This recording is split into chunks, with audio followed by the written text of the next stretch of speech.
Good morning everyone, মৌসুমী লাইফস্টাইলে আরো একটি ব্লগে তোমাদের স্বাগত।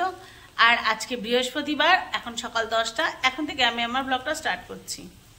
আসলে অনেক বেশি বেলা হয়ে গেছে, এই কারণে আজকে ঘুম থেকে উঠেছি অনেক দেরিতে। দাঁড়াও, সকালে ব্রেকফাস্ট করছি, এটা একটু নেড়ে নি তারপর বলছি। যেটা বলছিলাম, তোমরা শুনলে রাগ করবে, তবুও বলি, কারণ তোমাদের সাথে সবকিছু আমি শেয়ার করি। কাল রাত্রে থেকে কাল সারা রাত পায়ের যন্ত্রণা খুব কষ্ট পেয়েছি। কোমরের থেকে পায়ের যে জয়েন্টটা, ডান পাটা আমি নাড়তে পারছি না। দেখো নিচে থেবড়ে বসে আছি, দেখলে বুঝতে পারবে আমি হাঁটতে পারছি না, খুব কষ্ট হচ্ছে। সারা রাত পায়ের যন্ত্রণায় কেঁদেছি। রাত 3টের সময় উঠে, বসতেও পারছি না, দেখেছো ভালো করে, রাত 3টের সময় উঠে পায়ে এক্সারসাইজ করছি, এত যন্ত্রণা করছে। ডান পাটা, পার্টিকুলার ডান পাটা, বাঁ পায়ে কোনো সমস্যা নেই, পা নাড়তে পারছি না। ওই যে জয়েন্টটা ওখান থেকে হাঁটু পর্যন্ত এত যন্ত্রণা আমি সহ্য করতে পারছি না। যাই হোক, কিছু করার নেই, এটা আমার ডেস্টিনি। সকালে উঠে একটা প্যারাসিটামল খেলাম, চা বিস্কিট খেয়ে, যদি একটু ব্যথাটা কমে, জানি না কমবে কিনা।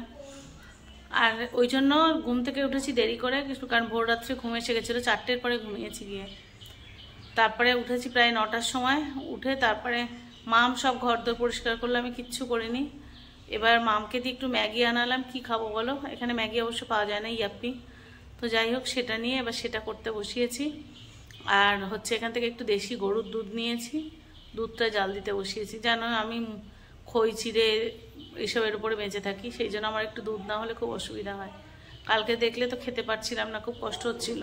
ওই জন্য আজকে একটু দেশি গরুর দুধ নিলাম, যে কিছু না হলেও আমি অন্তত খেয়ে বাঁচবো, খই চিড়ে খেয়ে বাঁচবো। আমার ভাত খেতে ভালো লাগে না, ভাত খেলে কষ্ট হয় বেশি, আইঢাই লাগে, পেট ভারী লাগে। খাই কোন দিন জানো, যেদিন ডায়ালিসিস থাকে তার আগের দিন সারাদিন পেট ভরে খাই, সে দুপুর হোক রাত হোক, নাহলে কষ্ট হয়। আর আমি ডাক্তারকে এটা জানিয়েছি, তোমরা বারবার বলছো, ডাক্তারকে জানিয়েছি। ডাক্তার বলছে ভাতটা এমনিতেও আমাদের মতো পেশেন্টদের কম খাওয়া উচিত, ওই ছোট 1 কাপ বা ছোট্ট 1 বাটির বেশি ভাত খাওয়া উচিত না। তো সেই জন্য অন্য সব কিছু খাওয়া যায়, তা আমি তো শাক পাতা এগুলো না খেলেও সবজিগুলো খাই, দুধ খাই, প্রোটিন জাতীয় জিনিসগুলো খেতে হবে, যেমন এগ হোয়াইট খেতে হবে, প্রচুর চিকেনটাই খেতে পাচ্ছি না, জানো খুব বাজে লাগে খেতে। তো মাছটাও খেতে পারতাম না, তবে আজকাল খুব জোর করে হলেও মাছটা খাচ্ছি। তো হয়তো তরকারিটা কম খাই, কিন্তু মাছের ঝোল বা এই টাইপের কম খাই, কিন্তু মাছটা খাই, সবজি খাই। আর মেন যেটা খাই সেটা হচ্ছে দুধ খই, দুধ চিড়ে, শুকনো কলাই চিড়ে ভাজা, এগুলোকে। অতএব ডাক্তার বলেছে সমস্যা নেই। তো অতএব তোমরা টেনশন করো না। আমি ভাতের বদলে চিড়ে খাচ্ছি, তো ওটাও চাল দিয়ে তৈরি, এটাও চাল দিয়ে তৈরি, খইটাও তাই, বরং আরো হালকা খাচ্ছি, ভালো থাকছি। তো আর এই দেখো মাটিতে থেবড়ে বসে এইসব রান্না বান্না করছি। এখানে এমনি অপশান নেই। আর দ্বিতীয়ত আমি যে টুলে বসবো, টুলে বসতে পারছি না, পাটা ভাঁজ করে টুলে বসতে হচ্ছে, সেটা পাচ্ছি না। তো আর এখানে আমার কতগুলো ভাই আছে। ভাই ইন দ্য সেন্স, আমি যখন এখানে থাকতাম সেখানে আমরা ইকো গ্রুপের কাজ করতাম। ইকো গ্রুপ আমি তো তোমাদের সাথে আগেই শেয়ার করেছি, আমি সোশ্যাল ওয়ার্ক করতাম। তো সেখানে বাচ্চাদের নিয়ে কিছু গ্রুপ তৈরি হতো, বাচ্চাদের অর্থাৎ 5, 6, 7 এই টাইপের ক্লাসের ছেলে মেয়েদের নিয়ে তৈরি হতো। যারা, দাঁড়াও 1 মিনিট, ওইদিকে ফুটে গেছে, আমি জলটা ফুটে গেছে, একটু ম্যাগিটা দিয়ে নিই, ইয়াপ্পিটা দিয়ে নিই। হ্যাঁ, তো দেওয়া হয়ে গেছে। তো যেটা বলছিলাম, ইকো গ্রুপ করতো ভাইয়েরা, ওরা তখন এখন ওরা সবাই চাকরি টাকরি করে আর কি। তাহলে বোঝো যে কত বছর আগে, তোমার 2009-10 এরকম সালে। তো ইকো গ্রুপ করার উদ্দেশ্য ছিল স্কুলের ছোট ছোট ছেলে মেয়েকে পরিবেশ সম্পর্কে সচেতন করা, গাছ লাগানো, গাছ না কাটা, তারপরে পুকুর না বোঝানো, পরিবেশ নিয়ে ওদেরকে সজাগ করা, যাতে পরিবেশ দূষণটা কম হয়। তো সেখানে একটা অর্গানাইজেশনে 10টা 12টা করে ছেলে মেয়ে নিয়ে একটা করে গ্রুপ হতো।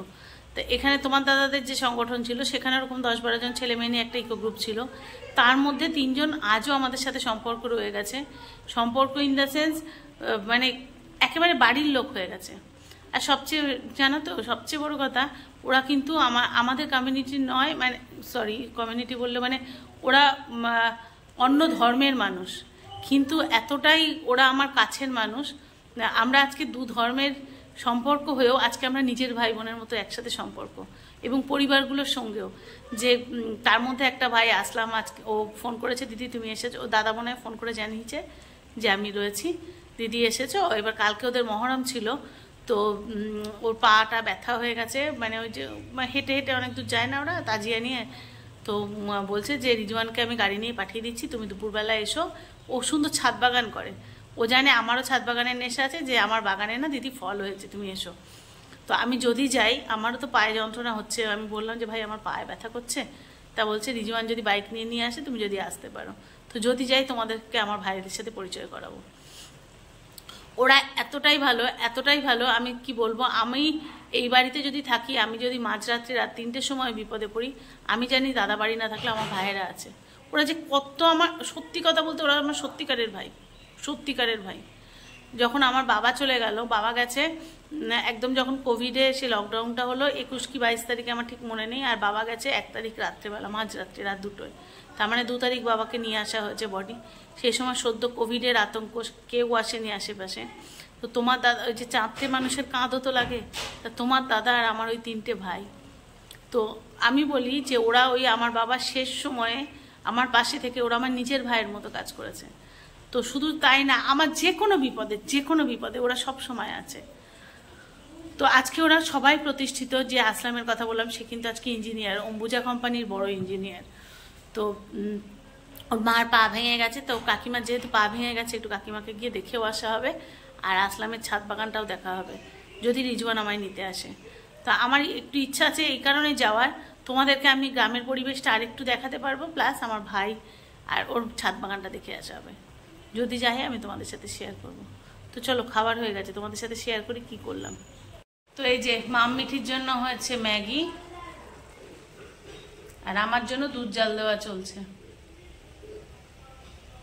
চলো, যেহেতু ওষুধ খেতে হবে, অনেক বেলা হয়ে গেছে, ঝটপট খেয়ে নিই আমরা, তারপরে আবার ফিরে আসছি। সারাদিন চুপচাপ বসে আছি তো, চা কফি খেতে ভালো লাগছে। খাওয়া দাওয়া শেষ করে কফি করে নিয়ে এসেছি। আর মিঠি সারাদিন ওই বারান্দায় একটা দোলনা আছে, ও সেই ছোটবেলায় সারাদিন দোল খাচ্ছে।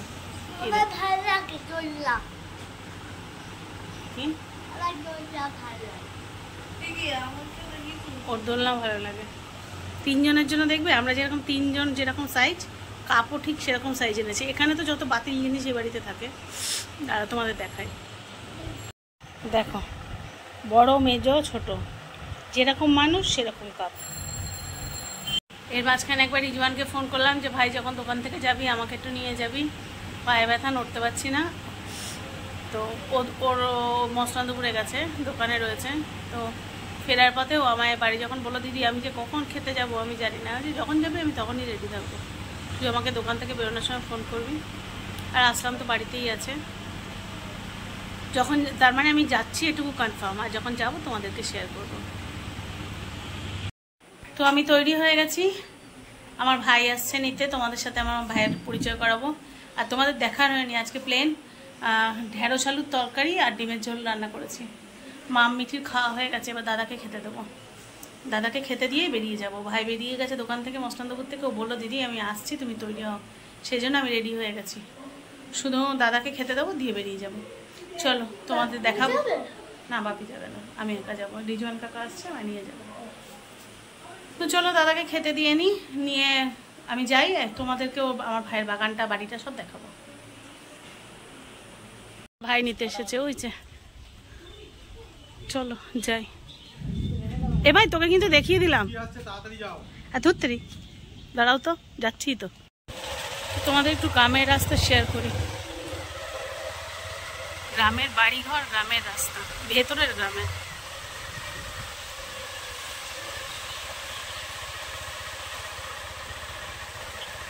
সত্যি রে ভাই, কি জানিস তো, ফ্রেশ লাগে, অনেকদিন বাদে বাদে চাপটা এলেন, ফ্রেশ লাগে।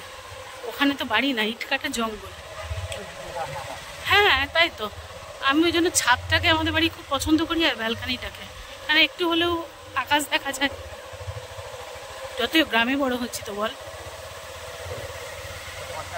গ্রামের উপরে গ্রামের ভালো লাগাটুকু তো থাকবে, খোলামেলা জায়গা। তা ওই যে ছাদে কিছু গাছ করেছি, ওটাই আমার শান্তির জায়গা। আর আসলামের বাড়ি যাচ্ছিও, কিন্তু ওই গাছেরটা নেই। ও বললো নাকি ড্রাগন হয়েছে গাছে, তারপরে প্রচুর লেবু হয়েছে। বলো দিদি আমার বাগান দেখবে না, তাহলে তো যেতেই হবে। পায়ে এতটাই ব্যথা, আমি ডান পাটা পুরো নাড়াতে পারছি না, কিন্তু তবুও ঘুরতে বেরিয়ে গেছে ঠিক। আর ওই বাড়ি চলে গেলে তো আর এই মানে শান্তিটা পাবো না। না আচ্ছা, এই দাঁড়া, তুই এদিক তাকা একটু, সবাই একটু আমার ভাইকে চিনুক। এ কি কথা, যার গাছ, যার এত সুন্দর, সত্যি হাসান তুই যা গাছ করেছিস রে ভাই, আমার মনে হচ্ছে কি জানিস, তোর এখান থেকে গাছ নিয়ে পালিয়ে যাই। দেখো এগুলো হচ্ছে কমলা লেবু, মা গো গাছ দেখে মন ভরে যাচ্ছে। তুই করেছিস ফল গাছ ভর্তি, আমার হচ্ছে ফুল গাছ। আমার বাড়িতে ফল গাছ ভালো হচ্ছে না রে ভাই। এটা পেয়ারা, কি দারুণ গাছ হয়েছে। এই ঘাসগুলো পরিষ্কার করবি। এটা চেরি আর আম গাছই, দেখো আম হয়েছে, কি দারুণ হয়েছে। আরো আছে, এই এটা বেলফুল গাছ না জুঁই রে ভাই, জুঁই জুঁই, ওটা জুঁই, কুড়ি বলছে, জুঁই আর কুড়ি এক না। ঠিক আছে, তো সেই কালো গোলাপটা আছে না, কালো গোলাপ, এটা ড্রাগন।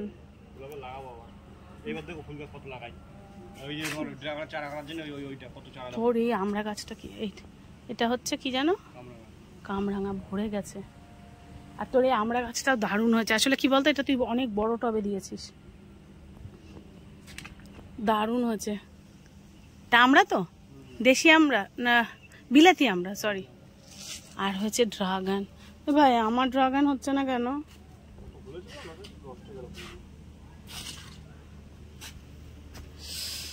তারপরে হয়েছে যে কি ওগুলো, মালটা, মোসাম্বি, এগুলো না অনেক বড় হবে এই তোর। এগুলো এখনো দেখ পুষ্ট হয়নি কিন্তু, তাই এরকম পুষ্ট হয়নি, তাই এত। এই তো এটা ফুলটা ফুটেছিল নাকি ফোটার, এটা মানে ফোটার পরে, তাই তো? ইস, তখন একটু ভিডিও করতে পারতিস। এইটা তোর হচ্ছে, এইটা হচ্ছে করম চা, এইটা আমারও আছে, তবে আমারটা মিষ্টি করম চা। হ্যাঁ, এগুলোকে গ্রো ব্যাগে রেখেছিস কেন? তোর ফুল গাছে যত্ন নেই, তোর হচ্ছে ফল গাছে শুধু যত্ন। কেন রে ভাই, ফুল গাছে। এটাও মালটা কি সুন্দর, এটা হয়েছে, এটা তো এটা অল্প হয়েছে কিন্তু কি দুখানা হয়েছে, নিচে আছে। ও হ্যাঁ তাই তো, কি দারুণ হয়েছে রে। আমি ফল গাছ করতে পারছি না, তুই এত পারছিস, আমাকে একটু টিপসও তো দিতে পারিস, জানিস আমি গাছ ভালোবাসি। আর পাতি লেবু একটা ছিড়বই আমি, তুই ছেড়ে একটা একটা একটা না, বেশি তুলিস না, গাছে হয়ে থাকে সুন্দর, ব্যাস না। তাহলে তোর সাথে আমি ঝগড়া করতে চাই না যে তুই আমায় বেজোর দিবি। ওইখানে আর একটা আছে পাকা, একটা দেখে দে, এই পাশে আছে পাকা, শুধু শুধু কাঁচা তুলবি না, ব্যাস আর তুলিস না। ওয়াও, গাছে অসাধারণ। আসলাম দেবাড়ি থেকে চলে এসেছি, রিজওয়ানি আমায় দিয়ে গেল। আর দেখো বৃষ্টি হচ্ছে, সব জামা কাপড় ঘরের মধ্যে মেলা হয়েছে। আর এদিকে এখানে মামের অনেক বন্ধু বান্ধব আছে, মামের সব বন্ধুরা দেখা করতে এসছে মামের সাথে। চলো তোমাদের সাথেও পরিচয় করায়। মামের দুটো বন্ধু এসেছে, দুটো বন্ধুদের। পায়ে ব্যথা, নড়তে পারছি না, খুব কষ্ট হচ্ছে পায়ের যন্ত্রণায়। আমার হচ্ছে ফোনের এক্সপার্ট, মাতব্বর দে দেখি ফোনটা।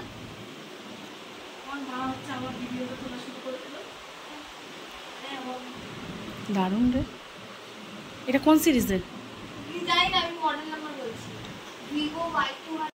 খাবার আড্ডা, আচ্ছা এর আসলে আছে।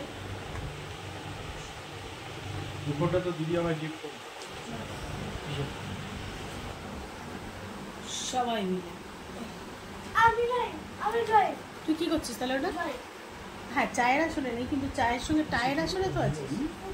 চিকেন প্যাটিসটা কে ফেলি? হ্যাঁ বলবো কেন, তুই খুঁজে নে।